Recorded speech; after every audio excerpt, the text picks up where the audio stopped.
From WFIU in Bloomington, Indiana, this is Earth Eats, and I'm your host, Kate Young. When you begin to zoom out, you realize that in fact palm oil is all around us, and the world in a strange way is made of palm oil.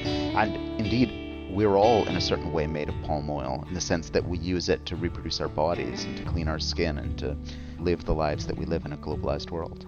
This week on the show, a conversation with Max Haiven, author of the book Palm Oil, in which he traces the history of palm oil production globally, examining its damaging effect on the environment, the labor abuses in the industry, and the harmful effects of this cheap fat on the health of the people who consume it.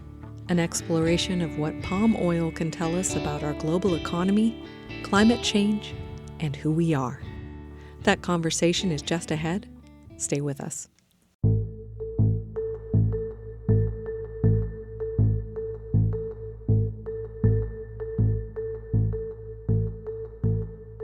Thanks for listening. I'm Kate Young. One of the topics we like to explore on Earth Eats is the examination of our food systems, and we do that from a number of different angles. We look at farming practices, food production and processing, food preparation or cooking, access to food or lack thereof. And I'm interested in food for its own sake. It's endlessly fascinating. But I'm also intrigued by what the study of food can show us about other facets of our culture and who we are. This week I'm talking with Max Haiven. My name is Max Haiven, and I'm a writer and a teacher, and I work as the Canada Research Chair on the Radical Imagination at Lakehead University, which is on the north shore of Lake Superior in Canada. He has a new book out about palm oil.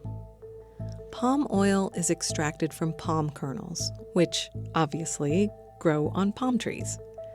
It's one of those fats that remains semi-solid at room temperature, and it's used in many products, from cosmetics to computer parts, and it's listed as an ingredient in almost all highly processed foods. Grab a random snack food off the grocery store shelf, check the ingredient list, I bet you'll find palm oil in there. Max Haiven is not a food scholar, but through his study of palm oil, I knew he would have some interesting things to share with us about our food systems, about health, about labor and capitalism, and about the environmental costs of so-called cheap food production. I started by asking him to tell the story of how he found his way to this topic. It has a strange history because I was teaching at an art school, and not only am I not a food scholar, I'm not an art historian, but somehow I ended up teaching in an art history department because I told them, truthfully perhaps, that I could teach the students something about capitalism, the kind of economic system that we all live in.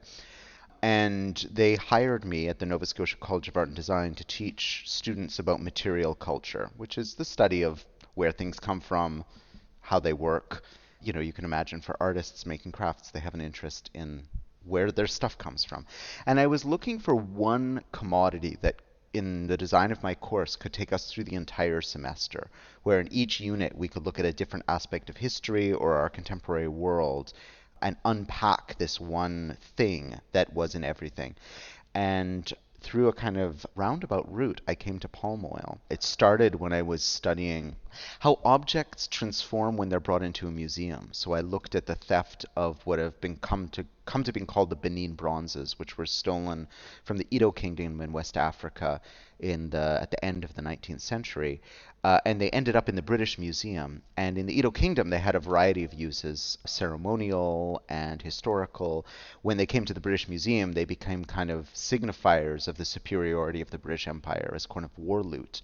But underneath that story, which helped, and I was able to tell that story to my students about how a sculpture can have different meanings depending on where it's located.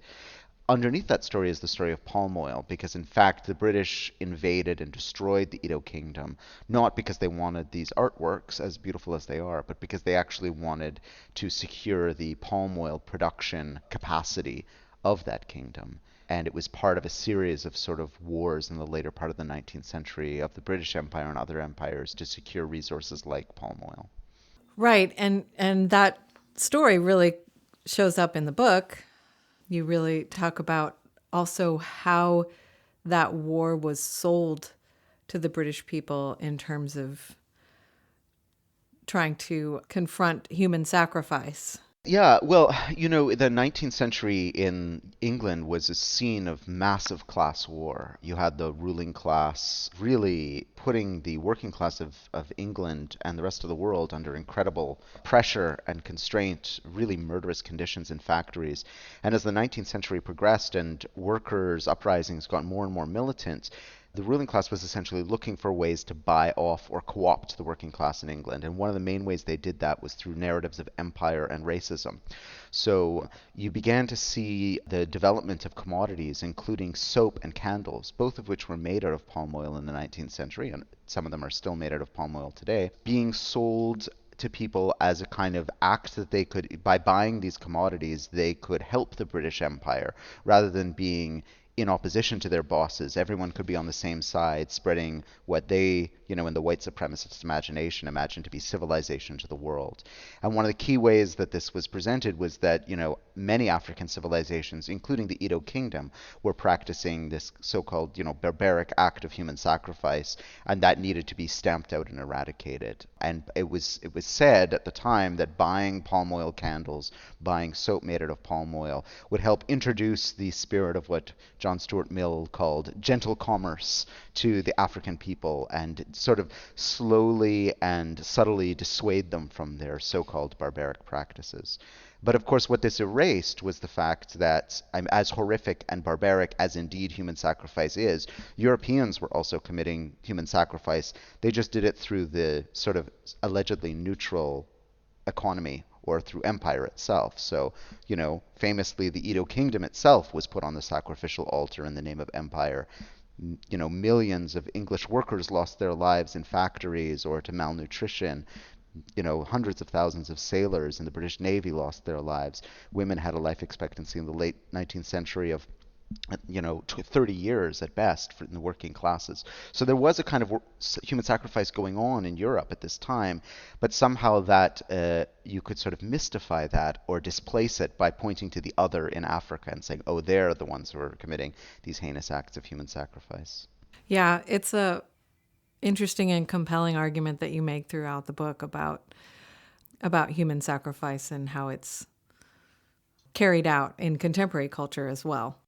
Can you talk a little bit about palm oil and how ubiquitous it is and how it shows up in so many different aspects of life?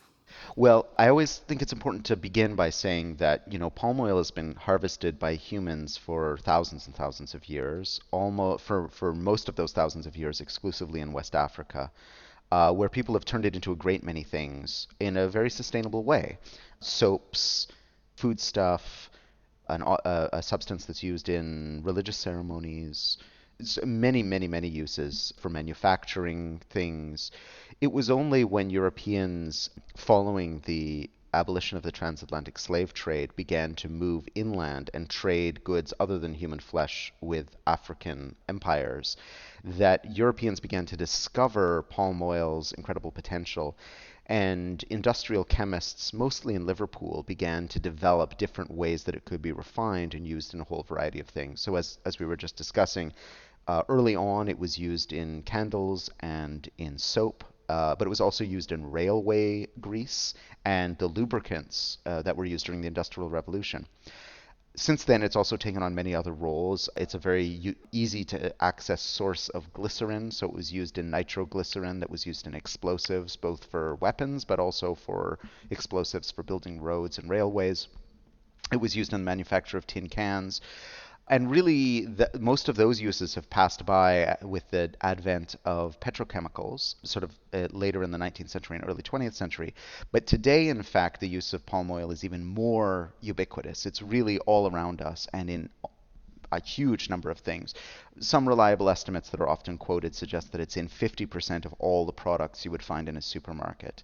And that includes, as one might imagine, sort of processed snack foods. So, famously Nutella and other foods that have that kind of butter-like consistency, because palm oil is quite unique in having a very high proportion of saturated fat for a vegetable oil, and that saturated fat keeps things semi-solid at what we consider to be room temperature. So it's in many processed foods. It's a very cheap oil because of the way it's cultivated and refined at the expense of people around the world and at the expense of rainforests around the world. And because of that, it's also found in a lot of deep fried snacks, in a lot of cheap packaged baked goods. It's also elements of palm oil are used as emulsifiers or preservatives or coagulants in a whole variety of foods and trace amounts in a vast number of processed foods. But it's also found in many, many detergents and soaps, in I would say probably most cosmetics.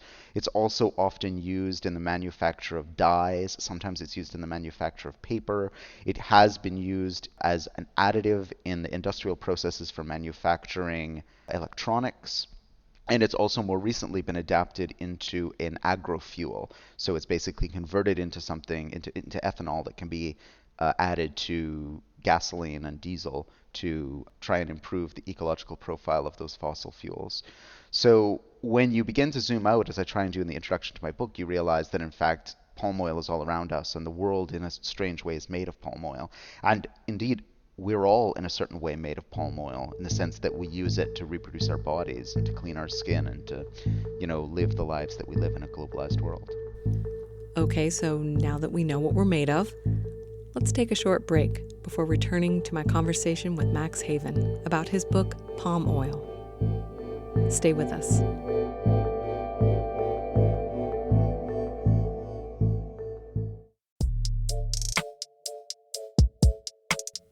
This is Earth Eats. I'm Kate Young. Let's return to my conversation with Max Haiven. He's the author of the book, Palm Oil, The Grease of Empire. I was thinking we should probably back up a little bit because I'm assuming that listeners know what some of the problems are with palm oil, and we haven't actually specifically talked about that. So it is considered a cheap oil, but there are a lot of costs that are associated with it that may be sort of invisible on the surface. Could you talk about some of those costs, both in terms of human beings and labor and in terms of the environment? Yeah. Absolutely. Well, let's begin with humans and then move to non-humans. For humans, I mean, palm oil is not by any stretch of the imagination a healthy oil. It is in its raw red virgin form that's been cultivated for thousands of years in West Africa. It has many nutritional qualities. But the kind of bleached, deodorized palm oil that we tend to get in our processed foods is quite unhealthy.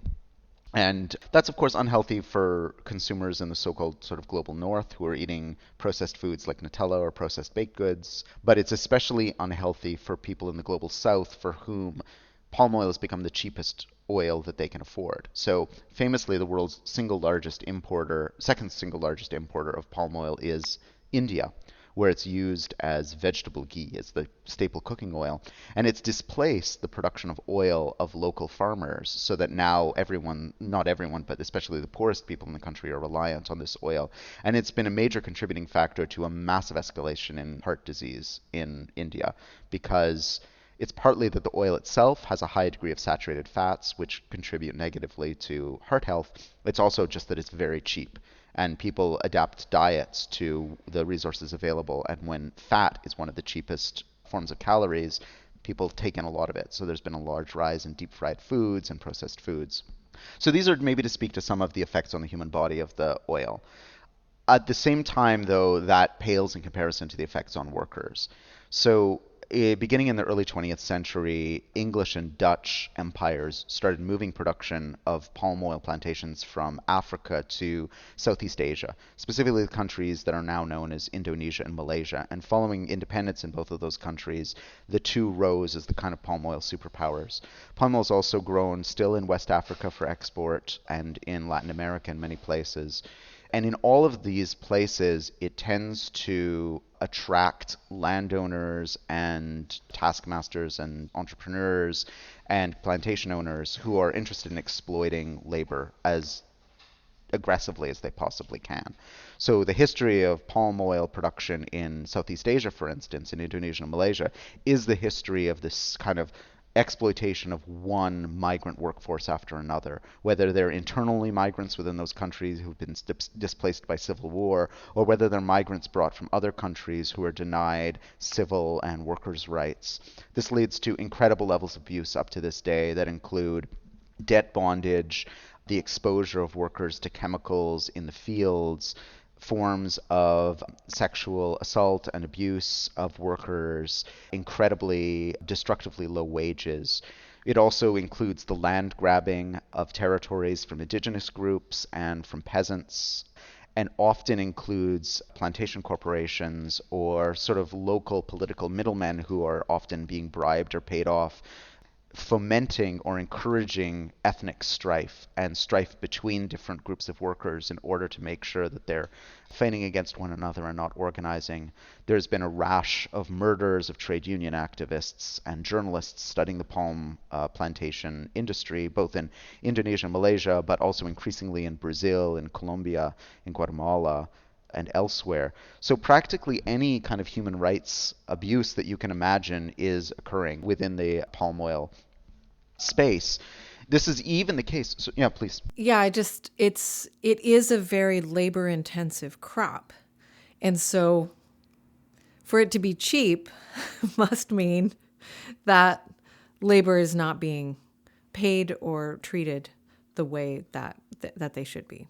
Yes, this is exactly the case. I mean, as Raj Patel and Jason Moore point out in their really fabulous book, The History of Capitalism and Seven Cheap Things, there's no such thing as a cheap food. There's foods that are cheapened because the costs are passed on to others. It's cheap labor, cheap land, cheapened, the cheapening of the environment so that it can be abused and destroyed.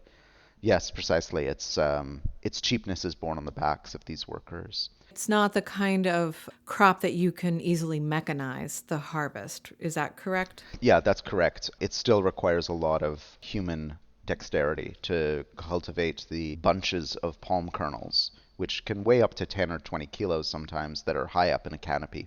So you really need humans to do that. The refining has been mechanized quite extensively, but the actual cultivation hasn't. And, even beyond it, there's this old riddle that economists like to point out that, even if you can mechanize something, it doesn't necessarily mean that it's cheap to do so. If you can find a human being to do the work of a machine cheaper than it is to buy and maintain a machine, then you'll do so. And that's also the case in the palm oil industry. And I think then it's not a far jump to realize that if the cheap cost of palm oil is borne on the backs of workers, it's also borne on the back of the non-human world as well. And that's gained a lot of attention over the last 20 years, especially with the sort of charismatic species like the orangutan in Borneo, whose habitat is being lost to deforestation thanks to the palm oil industry. Often the palm oil industry, there are major plantations that are owned by large corporations, but a lot of the land that's under palm oil cultivation is also is owned and worked and seized by sort of middlemen or people who are at an arm's length from these large corporations who are supplying the large corporate refineries. And it's become a habit and a practice in both Latin America, West Africa, and Southeast Asia for these sort of entrepreneurial types to burn down large sections of the forest to make way for palm oil plantations, including in Southeast Asia very sensitive peatlands that sequester a huge amount of carbon. So the carbon emissions, even though the palm oil sort of industry claims that palm oil is this renewable source of fuel and oil, in fact, the net result of all of the deforestation that is encouraged by the world's incredible hunger for palm oil has led to millions of tons of carbon being released into the atmosphere with catastrophic impacts, huge loss of biodiversity, species endangerment. Also, palm oil cultivation is often done with intensive pesticides, herbicides, and fungicides, which then find their way into the water table and have dramatic impacts. And that's to say nothing again of the fact that palm oil is this global commodity and it is being grown in the tropics and then has to be shipped to its markets, which is another kind of source of has many other environmental costs as well. I saw some of that environmental degradation for myself once on a visit to Costa Rica. Driving down a 2-lane road on the way to a lush national park rainforest, we found ourselves in the midst of row upon row, mile after mile of nothing but palm trees, planted in a grid with all the surrounding vegetation stripped away on either side of the road. We didn't realize what it was at first. We had to look it up. I didn't know what a palm plantation looked like. Now I do. It ain't pretty. In fact, it's rather tragic, because at the national park down the road, you could experience the rich biodiversity of that place and recognize quite starkly what is lost when you turn it into a factory for cheap fat. I asked Max Haiven about the palm oil refining process. Yes, they've done, I mean, to give the industry its due, they've done quite a lot of advances in refining. So now they use waste of the other parts of the palm oil production process to fuel the plants, the refining plants. So it is a little more efficient, and they've introduced things like carbon scrubbers to make sure that the emissions from the refining plants are not as bad. And often the industry points to this as sort of a showpiece of its move towards sustainability. But when you factor it all in, the refining actually is a very small part of the environmentally devastating aspect of the process. Yeah, I mean, you talk about with the palm oil industry that there is some level of greenwashing or of sort of offering, like you said, as a biofuel, and then also pointing to some production is so-called sustainable or better than others, or maybe isn't quite as exploitative of people. But then there's also kind of this stigma associated with palm oil in some circles. Yeah, very much. Well, starting even in as early as the 1950s and 60s, American, specifically oil producers, notably the dairy industry and the growing soy kind of empire in the US, started to sort of target palm oil and other tropical oils as this kind of shifty, kleptocratic oil that came from dubious places with dubious health impacts. And sort of in response to that, corporations and governments in Southeast Asia, in Indonesia and Malaysia, sort of responded by hiring a lot of public relations companies to try and clean up the image of palm oil. And starting even in the 1980s, but especially in the 1990s and early 2000s, this stigma around palm oil became very attached to its environmental destruction and human rights abuses, such as the ones we've been speaking about. And that led the same sort of PR outfits to suggest creating what would become the Roundtable on Sustainable Palm Oil, which is a transnational opt-in organization that includes representatives of governments from palm oil exporting countries, representatives from corporations, like end-user corporations like Unilever or Ferrero or these other companies that use palm oil. It includes many of the largest plantation companies and refining and export companies, and it also includes many large environmental and human rights NGOs. And the idea was that you would be able to start creating a set of voluntary protocols that producing companies could abide by to help ensure that workers' rights and environmental rights were supported. The evidence increasingly seems to suggest that that organization is largely ineffective at doing much more than offering the patina or symbolism of sustainability to Western consumers. They do have an internal investigations and complaints process, but some of those investigations take 10 or more years, by which time, it's impossible. Even at its best, I believe the statistics are that no more than 20% of palm oil production in the world is actually within the voluntary guidelines, because there's this production chain of many subcontractors and subcontractors and subcontractors going way out into the depths of tropical forests where there are very few police and very few ways to investigate. One of the companies that was sort of celebrated by the RSPO as one of its showpieces, Sime Darby, which is headquartered in Singapore, recently was sanctioned by the US Customs Office for human rights and environmental abuses, leading to a number of companies cutting business ties with them. Sime Darby had been held up as an exemplar of implementing the Roundtable's recommendations of sustainability, and the US Customs Office is not known for being a particularly anti-capitalist organization eager to enforce human rights around the world.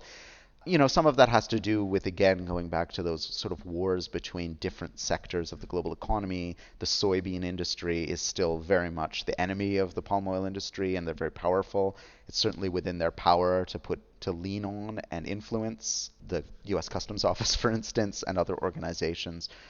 Large environmental NGOs also have different kinds of motivations and stakes for remaining part of the sustainability roundtable. They also, not to be completely cynical, because some of these organizations do very important work, but palm oil has been a very important part of large environmental NGOs practices, for instance, World Wildlife Fund or Greenpeace, because it's so charismatic. You can go to consumers and say, help us save the orangutan, help us save the rainforest.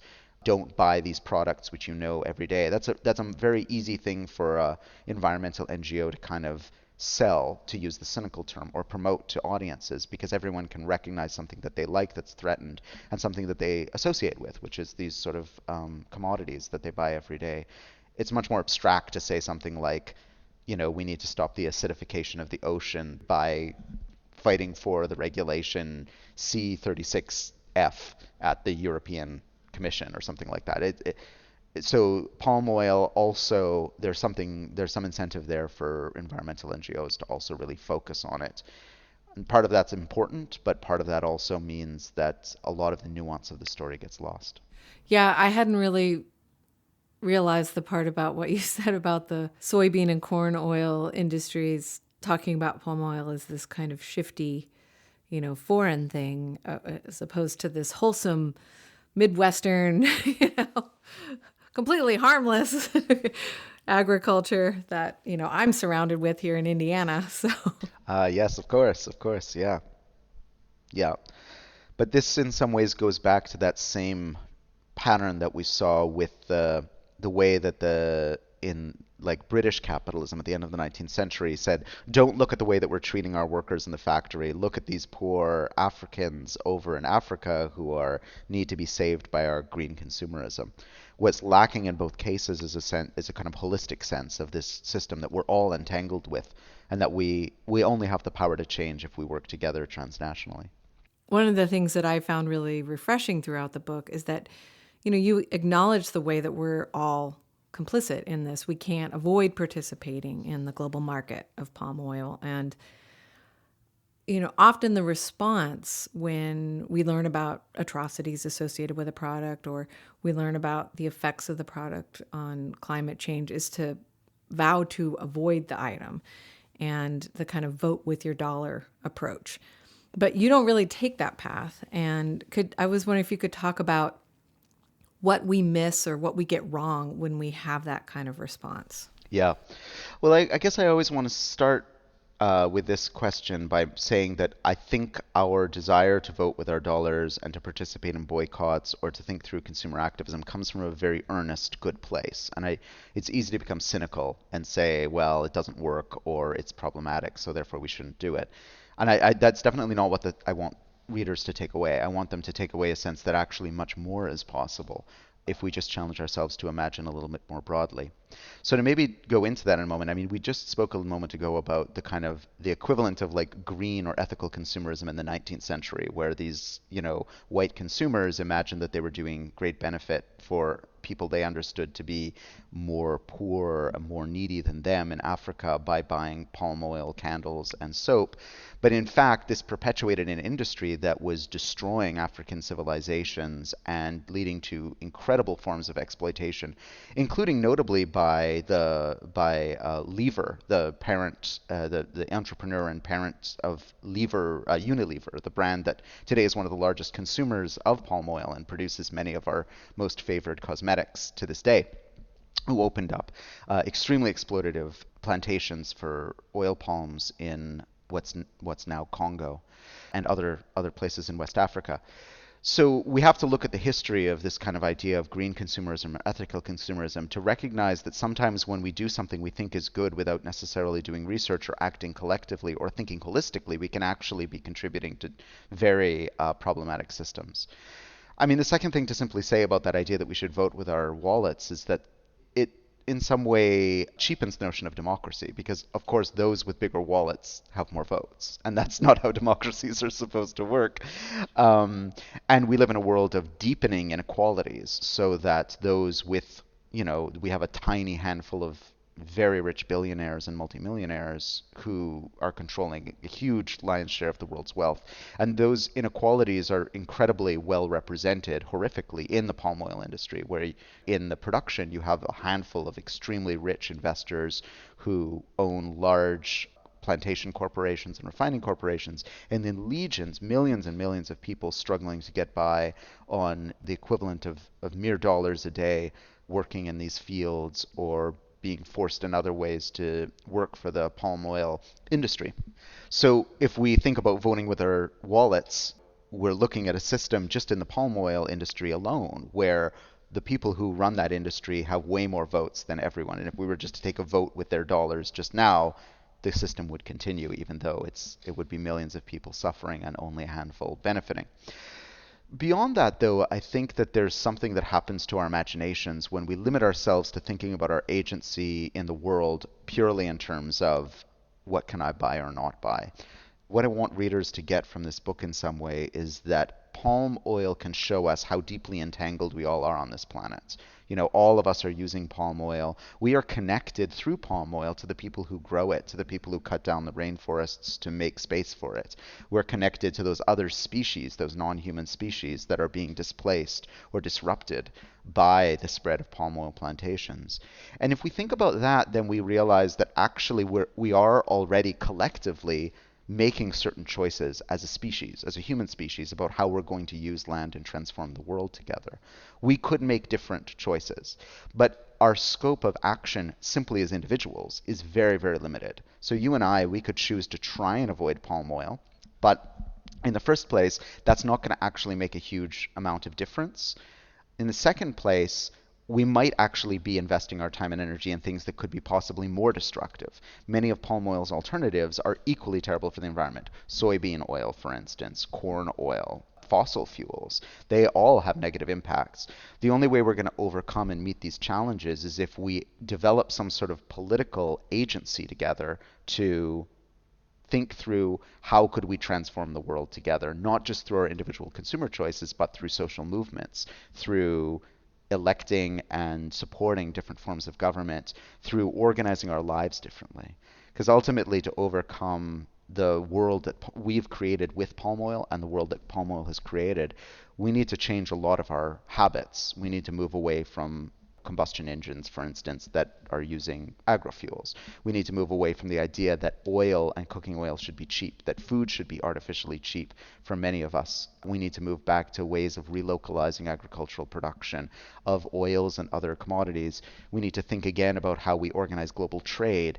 But none of these can happen if we just limit ourselves to thinking about ourselves as consumers. And so that's the kind of horizon that I want to encourage us to move towards with the book. I asked Max Haiven to read a passage from his book. It's from the chapter called Whose Sacrifice, and it speaks to that interconnectedness he just talked about. The sacrifice transpires in the clinical anonymity of market relations. An increase in demand for snack foods in India triggers a chain of market decisions that see the forced displacement of an indigenous community in West Papua, and with it, the liquidation of their entire lifeway and cosmology. The anonymous demands of shareholders in a cosmetics firm for greater returns leads to land grabbing by entrepreneurial smallholders, or their hyper-exploitation of migrant workers. A subtle shift in policy to encourage markets to turn to biofuels triggers a wave of peatland burning that releases massive amounts of carbon into the atmosphere, contributing to murderous impacts on global human and non-human populations via the vicissitudes of climate change. That's Max Haiven reading from his book Palm Oil, The Grease of Empire, published in April 2022. We'll be back with more from our conversation in just a moment.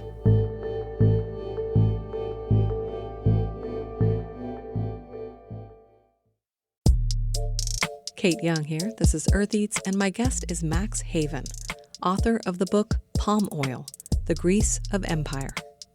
In the chapter called Whose Surplus, Haiven looks at palm oil as an ingredient in cheap processed foods and how the French and other European governments have proposed what's known as the Nutella tax. I asked him about it.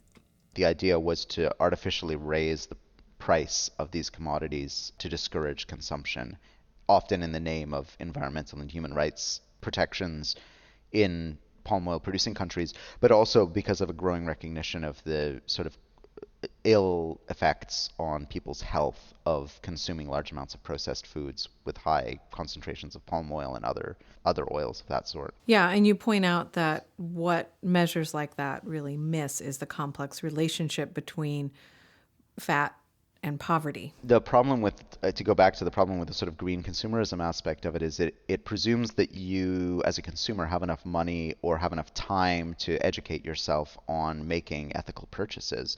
And the reality is that increasingly, not only globally, but also within allegedly rich countries like the EU countries and the United States and Canada, there's a lot of incredibly poor people who are basically making it paycheck to paycheck, and have no choice except to consume the cheapest form of food and cosmetics they can. So it doesn't help very much for us to say, oh, you shouldn't be buying palm oil related products when like buying products of other oils is so much more expensive. And just to reiterate it, that's because we live in a world where there is a gross and vicious division of wealth, where a tiny proportion of people have incredible resources and the vast majority of people have very little. So, something like ramen noodles, which I talk about in the book. This is a great example of a food that is enjoyed and consumed greatly by poor people typically. I mean, many of us enjoy it as a snack food who can afford to buy more expensive things. But for many families, that's what you give your kids for lunch because that's all you can afford. It's very cheap. Ramen noodles are made up of enriched wheat flour and palm oil, basically, and monosodium glutamates and sodium. So it's a good example of how the green consumerism narrative is very, very limited. But it goes a little bit further than that, too, because one of the things that a number of scholars have been pointing out over the last few years is that in a neoliberal era, where increasingly we're taught to think of ourselves exclusively as consumers and as sort of competitive individuals trying to fight with one another to survive in a free market. Sort of this ideology that's been rampant since the 1980s and has led to kind of privatization and deregulation and more corporate freedoms and growing inequality. Within that mentality, the meaning of fat has also changed a great deal. I mean, that period has also seen the emergence of a mass media that's dedicated to these kind of glamorized images of extremely thin models, which leads to a kind of fat phobia in society. But also, fat has gone from being something that we associate with the kind of gluttonous wealthy who are consuming too much, because those people typically can afford high quality foods and exercise regimens and plastic surgery. Instead, fat is increasingly associated with a kind of undeserving poor. People who are said to lack a kind of self-control that not only means that they become heavier, but also means that they can't succeed in the economy. So, you classically in the United States, you have these kind of racist mythologies of sort of the welfare queen that was introduced by Reagan in the 80s, who's pictured as this kind of overweight, overindulgent racialized woman, or you have these visions of, in Europe, the kind of down and out working class who are just eating junk food all the time and are not taking care of themselves. These sort of classist and racist visions are emerge within a context where we're all told to be kind of lean, mean fighting machines in a ruthless global economy. And as a result, it prevents us from really recognizing that fat is actually a political issue. This is something that feminist scholars and activists have been pointing out for decades now, but it's becoming even more important in a moment where, global nutrition is becoming so pivotal to the way that people live and die. I asked Haiven to explain how he sees fat as a political issue. Yeah, I mean, first on the level of body size and body image, we have high rates of mental ill health and self-harm that's related to people's negative body images to begin with, and often those negative body images are associated with fat. But also we continue to imagine that the reason that people appear to be fat is that they lack a certain amount of self-control, when in fact that's categorically not the case, which has been proven by many different scholarly areas, from nutrition to biochemistry to cultural studies. So there's a sense that we're always looking, and this maybe ties back to some of the things we've been speaking about, we're always looking to kind of blame an individual. Sometimes we're looking to blame ourselves for not consuming the right types of foods, for not being a good green consumer, for not being a good ethical consumer. Sometimes we're looking to blame poor people for their own poverty. we've been so habituated to individualist narratives that say that the problems of the world stem from bad people making bad decisions, that we can't see that in fact both fat and questions of palm oil can only be addressed if we think holistically and act in a coordinated way at the level of society itself. So the way to take care of the problems that we associate with fat, which are, people's ill health, is to make sure that we have a more even distribution of wealth so that some people aren't suffering in poverty and can only afford foods that are bad for them, would be to rethink the politics of edible oil and other forms of oil fundamentally. It would be to reground people in community so that they can support one another nutritionally but also agriculturally. It would be to reconnect with the land. It would be to reconnect with a sense of what it means to be one species among many. But all of these questions kind of get thrown out the table to the extent that we just focus on the individual's poor nutritional decisions. In the book, I point out there's a thing that the ancient Greeks used to do called the comedy of innocence, where when they would make a sacrifice, they would create a situation in which an animal would accidentally, like a cow they wanted to slaughter or a sheep they wanted to slaughter, would accidentally brush up against a holy altar. And, the scene would be orchestrated so the animal could do nothing but bump up against the altar. Then the animal doesn't know an altar from a tree, But then the ancient Greeks would take this as evidence that the animal had elected to be slaughtered, or that the gods had selected this animal to be slaughtered. And there's a very nice article by Nick Partika about this in our present age, looking at the prison system, that, we set people up to fail in this society all the time. We set them up to lead lives of poverty, ill health, criminalization. And then we have a kind of equal comedy, what he calls a comedy of guilt, to say, aha, this person now deserves everything they get. So in the case of palm oil, in the limited sense, we say, oh, people made all of these bad choices with their health, and why should we pay for their health care? And they have only themselves to blame for being too heavy or having, ill health indicators. Meanwhile, we don't see the broader system that set them up to be in that situation, and set so many people up to be in that situation. To move it around the world in the same context, it's like saying, why did those migrant workers choose to get on a boat from Sri Lanka or India and go to Malaysia or Indonesia to be exploited in the palm oil plantations? They should have stayed home and started an app startup or something like that, which completely ignores the context that would force people to leave their homes or flee their homes, or force them into the situation where that was the only option available to them. We don't have to talk a lot about this, but I was just really surprised, and I have to say pleased to see that you named the body mass index as a pseudoscience. This was new to me. When I was doing the research for the book, I was so shocked, but it really is. It's incredible that it's been so widely taken up. Oh, I just went to a doctor's office with my son the other day and saw it on the wall, and while we were waiting, we looked at it. Not only a fiction, but a fiction that, as a number of scholars have pointed out, was actually built on highly white supremacist notions of what like a body size should be and the meaning of fats and all sorts of things. So yeah, it's a terrible indicator. Yeah, I would love to do a whole show on that. That's pretty interesting. You do definitely present a vision in this book at the end of the book, and talk about some of the ways that we could be thinking about this differently. Well, I think my vision, I'll start and I'll end with my vision, and I'll go a little detour in between. My vision is that the story of palm oil can be used to help us think about what it would mean to think as a global species, and we can no longer afford not to do so.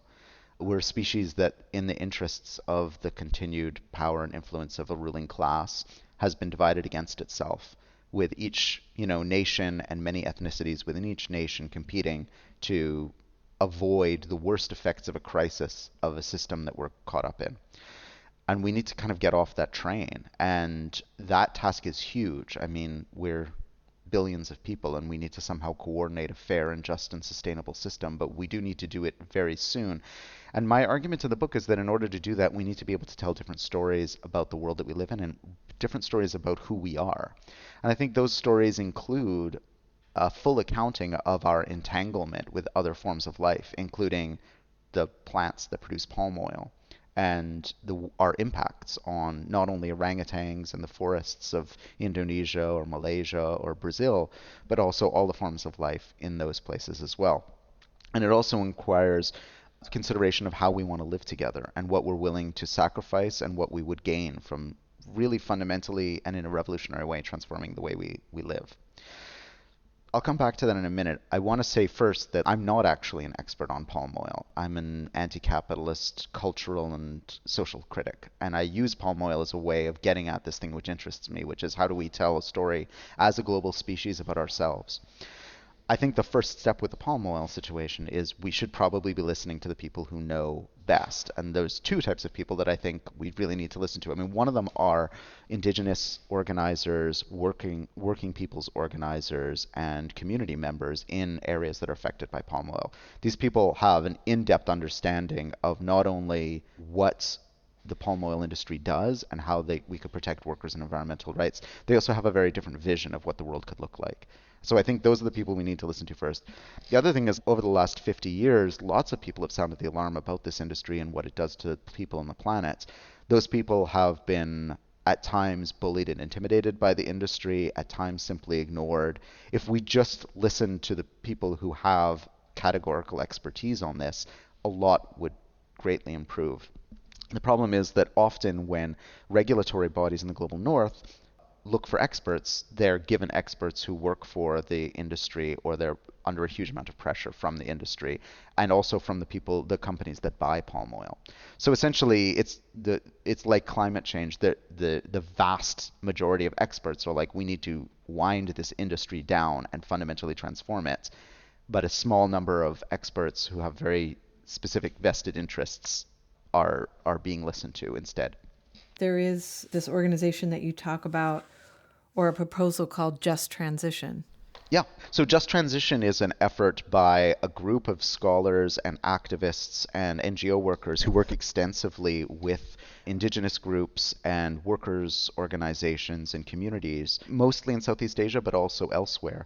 And based on years and years of consultation, they've come up with a plan about how you can move away from the kind of large plantation economy of palm oil towards, yes, palm oil is grown and cultivated and refined and sold on global markets, but in ways that still protect environmental and human rights, and that place workers and indigenous people and peasants at the core of that process and make them the beneficiaries. It's a very nice plan. I'm not an expert in that level of political economy, so I don't have the kind of depth of assessment that many of my colleagues would. But it struck me as a very thoughtful and responsible way of going about trying to envision what it would mean to transition away from palm oil as this quintessentially cheap commodity, and to rethink what it would mean to build global solidarity around a set of demands that are actually sustainable and humane and look towards the future. My great hope for the book is that it'll contribute in some way to work that's being done by people who are far more learned and wise than I am about palm oil. But really, again, for me, the book is palm oil is the character, but it's a story about a much larger set of global processes. It's about how global capitalism is not just an economic system, it's also a system of human relationships, and that those human relationships are global now. And if we want to have a better relationship with the planet and with one another, we need to really fundamentally shift our thinking. And I think that, like, hopefully this book is a small part of efforts to move us in that direction. I think lots of people are doing that work in really phenomenal ways. In some ways, it's a very terrifying time. In some ways, it's a very exciting time as well. To conclude our conversation, I asked Max Haiven to read a passage from the first chapter of Palm Oil. In the story of palm oil, we can catch a glimpse of the world as it is made and unmade. To read a world of palm oil as if it were our story is to recognize what connects us and what divides us. My hope is that in paying attention to palm oil, we might exercise some shared narrative muscle so long atrophied in this world of competitive individualism, so that some we emerges that can better know itself and act in concert to change our fate. If we made this world from palm oil, what else could we have made? What else might we yet make? That was Max Haiven reading from his new book, Palm Oil, The Grease of Empire, released in April of 2022 from Pluto Press. Well, I want to thank you for writing the book and for the work that you're doing, and also for talking to me. Thanks so much. It's been a pleasure. Max Haiven is Research Chair at the Radical Imagination at Lakehead University in Ontario, Canada. He's also the author of Revenge Capitalism, released in 2020, and Art After Money, Money After Art from 2018. Haiven teaches at Lakehead University, where he co-directs the Reimagining Value Action Lab.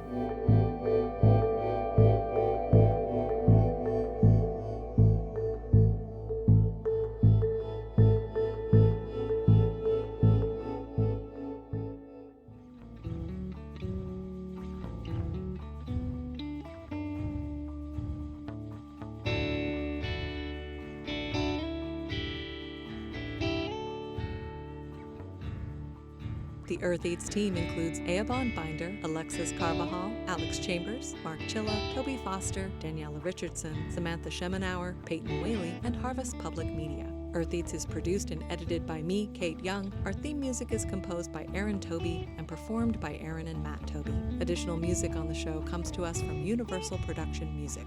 Our executive producer is Eric Bolstridge.